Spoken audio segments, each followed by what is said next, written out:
കണ്ണടച്ചിരുട്ടാക്കുക എന്നൊക്കെ കേട്ടിട്ടേ ഉള്ളൂ. മോദി സർക്കാർ അത് കാണിച്ചു തന്നു. എന്നാൽ യഥാർത്ഥത്തിൽ ഇരുട്ടിലാകുന്ന കുടുംബങ്ങളുടെ കണ്ണിൽ പൊടി വിതറി സാമ്പത്തിക രാഷ്ട്രീയ നേട്ടങ്ങൾ കൊയ്യുന്ന ഈ ടെക്നിക്കൊക്കെ നമുക്ക് മനസ്സിലാകും. 2021 ഒരു തവണ പാളിപ്പോയ ഒരു ആയുധവുമായാണ് കേന്ദ്ര സർക്കാർ ഇക്കുറി എത്തിയിരിക്കുന്നത്: വൈദ്യുതി ഭേദഗതി ബിൽ. രാജ്യത്താകമാനം പ്രക്ഷോഭം സൃഷ്ടിക്കാൻ പാകത്തിന് എന്താണ് ഈ ബിൽ? അത് പറയുന്നതിന് മുമ്പ് ഒരു കഥ പറയാം. ഡൽഹിയിലെ സാധാരണക്കാർ ഇരുട്ടിലായ കഥ. 2002 ജൂലൈയിലാണ് ഡൽഹി വൈദ്യുതി ബോർഡ് സ്വകാര്യവൽക്കരിക്കുന്നത്. അങ്ങനെ ഡൽഹിയിലെ വൈദ്യുതി വിതരണത്തിന്റെ താക്കോൽ ടാറ്റ അടക്കമുള്ള സ്വകാര്യ കമ്പനികളുടെ കുത്തകയായി മാറി.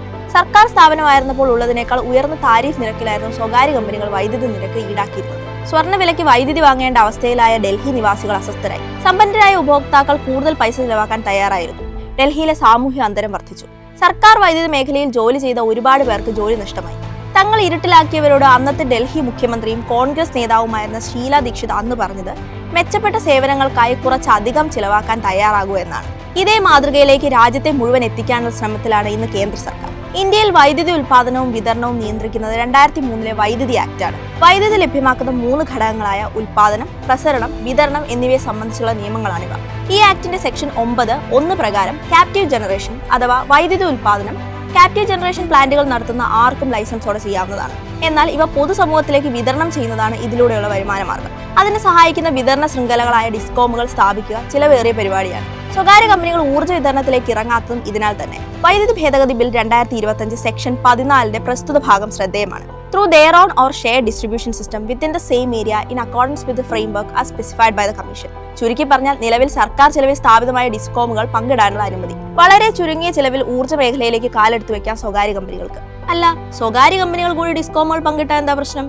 തങ്ങൾ നൽകുന്ന വൈദ്യുതിക്ക് ഇഷ്ടമുള്ള വില ഈടാക്കാനും സ്വകാര്യ വൈദ്യുതി കമ്പനികൾക്ക് സാധിക്കും. വില കൂടുതലായതുകൊണ്ട് വാങ്ങാൻ പറ്റാത്ത സാധനങ്ങളുടെ ലിസ്റ്റിൽ വൈദ്യുതിയും വന്നേക്കാം. സാധാരണക്കാർക്ക് വളരെ കുറഞ്ഞ ചെലവിൽ വൈദ്യുതി നൽകാൻ ബാധ്യസ്ഥരായ സർക്കാർ വൈദ്യുതി വകുപ്പ് വലിയ നഷ്ടങ്ങൾ നേരിടും. പൊതുമേഖലയിൽ പ്രവർത്തിക്കുന്ന റെയിൽവേ, മെട്രോ റെയിൽ തുടങ്ങിയവയും ഗുരുതരമായി ബാധിക്കും. ടെലികോം രംഗത്ത് BSNL സംഭവിച്ച പതനത്തിലേക്ക് പൊതുമേഖലാ വൈദ്യുതി കമ്പനികളെയും തള്ളിവിടാനാണ് ഈ പരിഷ്കാരം. പൊതുമേഖലയിലെ വൈദ്യുതി വിതരണ സ്ഥാപനങ്ങൾ തകരുമ്പോൾ ഈ മേഖലയിലെ തൊഴിൽ സുരക്ഷിതത്വത്തെയും ഇത് ബാധിക്കും. പോരാത്തതിന് പൊതുപണം ചിലവാക്കിയുണ്ടാക്കിയ സൗകര്യങ്ങളിൽ നിന്ന് ലാഭം കൊയ്യാൻ സ്വകാര്യ കമ്പനികൾക്ക് ഒരു സുവർണ അവസരം. എല്ലാം പോട്ടെ, ക്രോസ് സബ്സിഡി ഉണ്ടല്ലോ എന്ന് കരുതി ആശ്വസിക്കാൻ വരട്ടെ. ഭേദഗതി നിയമം നടന്നാൽ 5 വർഷത്തിനകം ക്രോസ് സബ്സിഡി എടുത്തു കളയാനാണ് കേന്ദ്രത്തിന്റെ പ്ലാൻ. ക്രോസ് സബ്സിഡി എന്നാൽ ഗുണഭോക്താക്കളുടെ സാമ്പത്തിക സ്ഥിതി അനുസരിച്ച് വൈദ്യുതി താരിഫിൽ വരുന്ന വ്യത്യാസമാണ്. കൃഷി, ചെറുകിട വ്യവസായങ്ങൾ മുതലായവയ്ക്ക് സബ്സിഡി നിരക്കിലാണ് ഇപ്പോൾ വൈദ്യുതി ലഭിക്കുന്നത്. സബ്സിഡി ഇല്ലാതായാൽ പാവപ്പെട്ടവരും കർഷകരും ഗ്രാമീണരും ഉയർന്ന വൈദ്യുതി നിരക്ക് നൽകേണ്ടതായി വരും. കൺകറന്റ് ലിസ്റ്റിൽ ഉൾപ്പെടുന്ന വൈദ്യുതി, അതായത് കേന്ദ്ര സർക്കാരിനും സംസ്ഥാന സർക്കാരുകൾക്കും നിയമനിർമ്മാണത്തിന് തുല്യ സാധ്യതകൾ ഉള്ള ഒരു ഇനത്തെ സ്വാർത്ഥ നേട്ടങ്ങൾക്ക് വേണ്ടി വിൽക്കുന്നത് ഫെഡറൽ തത്വങ്ങളുടെ കടുത്ത ലംഘനം തന്നെയാണ്.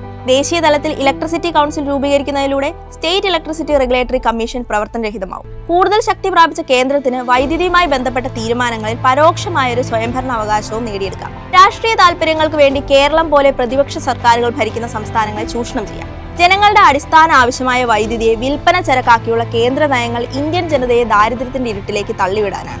സ്വകാര്യവൽക്കരണം, വാണിജ്യവൽക്കരണം, കേന്ദ്രീകരണം എന്നീ ഉദ്ദേശങ്ങളോടെ നെയ്തെടുത്ത ഈ ബിൽ സാധാരണക്കാരുടെ അടിസ്ഥാന അവകാശങ്ങളെ ഹനിക്കുന്നവയാണ്. ഇരുട്ടിലിരിക്കണോ വെളിച്ചത്തിലിരിക്കണോ എന്ന് തീരുമാനിക്കേണ്ടത് നമ്മളാണ്.